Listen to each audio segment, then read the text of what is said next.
दुनिया उन्हें पागल बाबा कहती थी। कुछ लोग उन्हें कूड़ा उठाने वाला एक आम फकीर समझते थे। लेकिन जब वो रोते थे तो कहते हैं कि आसमान से बारिश होने लगती थी। जब वो हंसते थे तो लोगों के सदियों पुराने दर्द पल भर में गायब हो जाते थे। ये कहानी है गोरखपुर के उस महान संत की, जिन्होंने अपने आप को इतना मिटा दिया कि वो खुद राधा बन गए। हम बात कर रहे हैं राधा बाबा की, एक ऐसा रहस्य जो आज के लॉजिकल और साइंटिफिक दिमाग को हिलाकर रख देगा। एक पीएचडी लेवल का विद्वान जो अचानक सब कुछ छोड़कर वैराग्य की आग में जलने लगा। राधा बाबा का असली नाम था चक्रधर। उनका जन्म बिहार के एक प्रतिष्ठित परिवार में हुआ था। वो बचपन से ही इतने प्रतिभाशाली थे कि उनका दिमाग किसी सुपर कंप्यूटर से कम नहीं था। संस्कृत, दर्शन शास्त्र और कानून, वो हर चीज के मास्टर थे। एक दिन उनके दिमाग में एक सवाल उठा, क्या ये सब किताबी ज्ञान मुझे उस सच तक ले जा सकता है? और बस वहीं से शुरू हुआ चक्रधर का राधा बाबा बनने का सफर। एक रात बिना किसी को बताए चक्रधर ने अपना घर, अपनी डिग्री और अपना भविष्य सब छोड़ दिया। वो निकल पड़े उस खोज में जहां मैं, ईगो खत्म हो जाता है। वो कहाँ गए, उन्होंने क्या किया, ये सालों तक एक रहस्य रहा। लोग कहते हैं वो हिमालय की गुफाओं में गए, कुछ कहते हैं वो काशी की गलियों में भटकते रहे। लेकिन जब वो वापस दिखे तो वो चक्रधर नहीं थे।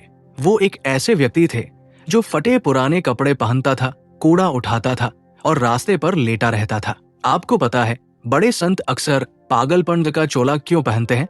ताकि दुनिया की भीड़ उन्हें परेशान न करे। राधा बाबा ने भी यही किया।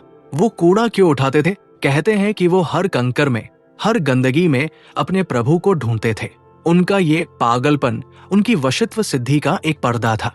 वो दुनिया की नजरों में गिरकर ईश्वर की नजरों में उठना चाहते थे। लेकिन राधा बाबा का असली मिशन तब शुरू हुआ जब वो मिले हनुमान प्रसाद पोद्दार जी से, जिन्हें दुनिया भाई जी कहती है। ये दो आत्माएं जब मिली तो गोरखपुर की जमीन भक्ति का मरकज बन गई। इनका मिलन कोई इत्तेफाक नहीं था, ये सदियों पुराना एक वादा था। क्या आप जानते हैं कि भाई जी ने राधा बाबा में ऐसा क्या देखा कि उन्हें अपना स्वरूप मान लिया? दोनों एक बंद कमरे में घंटों तक रोते रहते थे। जब राधा बाबा गोरखपुर आए और भाई जी हनुमान प्रसाद पोद्दार से मिले तो उनकी जिंदगी का एक नया और सबसे रहस्यमयी चैप्टर शुरू हुआ।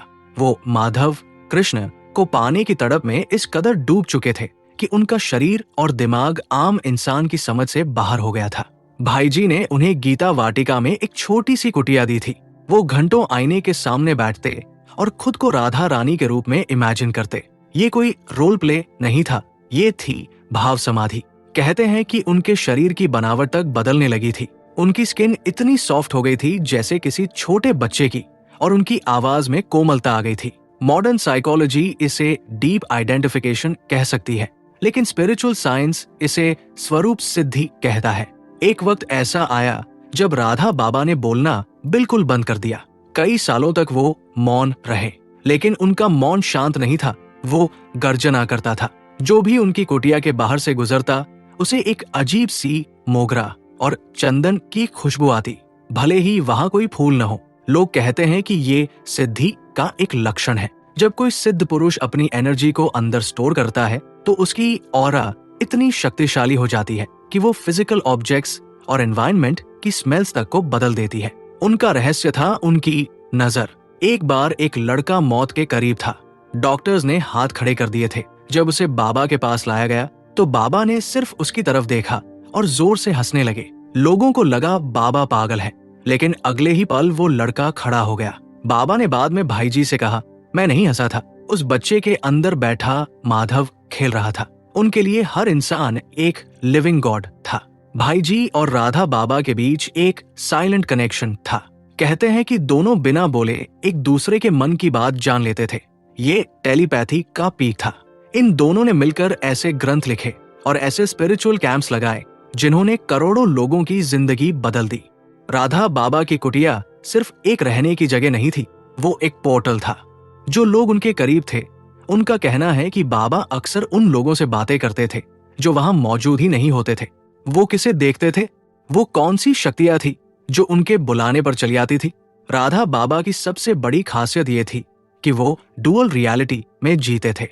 एक तरफ वो फिजिकल दुनिया में थे, लेकिन उनकी चेतना हमेशा द्वापर युग में राधा कृष्ण की लीलाओं में रहती थी। वो अक्सर अपने दोस्तों से कहते, देखो वहां सखिया जा रही है, या अभी ठाकुर जी ने ये कहा। इसे साइंस डिल्यूजन कह सकता है, लेकिन स्पिरिचुअल साइंस में इसे दिव्य दृष्टि कहते हैं। उनका दिमाग टाइम और स्पेस की लिमिट्स को तोड़ चुका था। उनकी डायरी में ऐसे किस्से हैं जहां उन्होंने बताया कि कैसे वो वृंदावन की कुंजगलियों में घूमते हैं, जबकि उनका शरीर गोरखपुर में लेटा होता था। राधा बाबा अपनी हर एक फीलिंग और हर एक विजन को एक डायरी में लिखते थे, लेकिन उन्होंने सख्त हिदायत दी थी कि उनके मरने से पहले कोई इसे न पढ़े।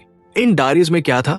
इनमें लिखा था उन सीक्रेट रिचुअल्स के बारे में जो उन्होंने और भाई जी ने मिलकर किए थे। इनमें जिक्र था उन मोमेंट्स का जब साक्षात भगवान उनके सामने प्रकट हुए थे। कहते हैं कि जब वो लिखते थे तो उनकी कलम अपने आप चलती थी, जैसे कोई और उनके हाथ को कंट्रोल कर रहा हो। राधा बाबा की कुटिया के बारे में एक और रहस्यमयी बात मशहूर थी। कई बार लोगों ने देखा कि जब बाबा ध्यान में होते थे तो कुटिया के दरवाजे पर एक अजीब सी रोशनी या एक साया पहरा देता था। कोई भी बिना इजाजत के अंदर नहीं जा सकता था, चाहे वो कितना ही बड़ा अधिकारी या नेता क्यों न हो। एक किस्सा है कि एक बार एक बहुत बड़ा बिजनेसमैन उनसे मिलने जिद करने लगा। जैसे ही उसने दरवाजा छूना चाहा, उसे एक ऐसा झटका लगा जैसे उसने किसी लाइव वायर को छू लिया हो। ये राधा बाबा की वशित्व और ईशित्व सिद्धियों का एक इंसुलेशन था जो उनकी तपस्या की रक्षा करता था। उनकी डायरी में एक जगह लिखा था, इस दुनिया की भीड़ से दूर रहो, ये भीड़ तुम्हारे अंदर के स्वरूप को खा जाएगी। बाबा जानते थे कि आने वाला वक्त कलियुगा कैसा होने वाला है। राधा बाबा ने अपनी डायरी में ऐसी बातें लिखी थी जो उन्होंने ध्यान की गहरी अवस्था में देखी थी। बाबा ने अपनी डायरी में लिखा था कि एक समय आएगा जब इंसान के पास सब कुछ होगा, लेकिन उसके अंदर का भाव खत्म हो जाएगा। उन्होंने कहा था, इंसान पत्थर का नहीं होगा, लेकिन उसका दिल पत्थर जैसा हो जाएगा। उन्होंने बताया था कि लोग धर्म के नाम पर लड़ाई करेंगे, लेकिन धर्म का असली अर्थ प्रेम कोई नहीं समझेगा। राधा बाबा ने लिखा था कि जब इंसान की चेतना गिरेगी तो प्रकृति उसका बदला लेगी। उन्होंने उन अजीब बीमारियों का जिक्र किया था जिनका कोई इलाज नहीं होगा और मौसम अपना रास्ता बदल लेगा। उनका कहना था कि कलयुग के अंत में धूप इतनी तीखी हो जाएगी कि धरती की हर चीज जलती हुई महसूस होगी। डायरी के सबसे रहस्यमयी पन्नों में बाबा ने ध्वनि के बारे में लिखा था। उनका कहना था कि हर इंसान के अंदर एक स्पेसिफिक साउंड, नाद बज रहा है। जिस दिन दुनिया का शोर इस इंटरनल साउंड को पूरी तरह दबा देगा, उस दिन कलयुग अपने चरम पर होगा।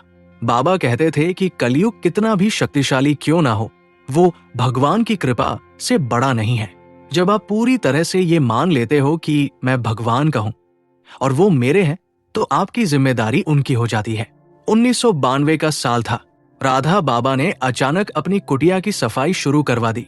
उन्होंने अपने करीबी लोगों से कह दिया था, अब हमारा ठाकुर कृष्ण हमें लेने आ रहा है। उन्होंने खाने पीने का त्याग कर दिया, लेकिन उनका चेहरा पहले से ज्यादा चमकने लगा था। उन्होंने अपने प्राण को धीरे धीरे अपने सहस्रार चक्र की तरफ खींचना शुरू कर दिया था। राधा बाबा ने अपनी आंखें बंद की और ओम की एक गहरी गूंज के साथ अपने शरीर को त्याग दिया। उस वक्त वहां मौजूद लोगों का कहना है कि पूरी गीता वाटिका में एक ऐसी खुशबू फैल गई थी जो इस दुनिया की थी ही नहीं। राधा बाबा ने एक सख्त हिदायत दी थी, मेरे मरने के बाद मेरे शरीर को छूना मत और ना ही कोई मेरा चेहरा देखे। कहते हैं कि मौत के वक्त राधा बाबा की कॉन्शियसनेस इतनी हाई लेवल पर थी कि उनका शरीर ट्रांसफॉर्म हो रहा था। वो नहीं चाहते थे कि उनका वो डिवाइन ट्रांसफॉर्मेशन लोगों की नजर में आए। कहते हैं कि उनके प्राण निकलने के बाद भी उनका शरीर कई घंटों तक गर्म रहा और उसमें से एक ध्वनि आ रही थी। ऐसे कई किस्से हैं जहां लोगों ने उन्हें वहां बैठे देखा है या उनकी रोने की आवाज सुनी है ठाकुर जी की विरह में। आज की दुनिया में हम सब स्ट्रेस, एंजाइटी और अकेलेपन से लड़ रहे हैं। हम सब कुछ पाकर भी खुश नहीं हैं। राधा बाबा ने इसका एक बहुत बड़ा रहस्य बताया था। उन्होंने कहा था कि हम ईगो में इतना फंस गए हैं कि हमने डिवाइन को खो दिया है। उनका प्रेम मार्ग कोई धर्म या मजहब नहीं था, वो था कंप्लीट सरेंडर। जब आप अपने दुख और सुख दोनों को उस परम शक्ति के चरणों में रख देते हैं तो आपका दिमाग पूरी तरह से शांत हो जाता है। और जन्म होता है उस अनंत प्रेम का जो कभी खत्म नहीं होता। राधा बाबा ने गीता वाटिका में जो नाम संकीर्तन करवाया था वो आज भी 24 घंटे चलता है। साइंस कहता है कि जब हजारों लोग एक ही फ्रीक्वेंसी और एक ही मंत्र पर फोकस करते हैं तो वहां की जियोग्राफिकल एनर्जी बदल जाती है। राधा बाबा की ये पावन चरित्र हमें सिर्फ एक ही चीज सिखाती है कि ईश्वर किसी मंदिर या किताब में नहीं बल्कि हमारे अंदर के प्रेम में है।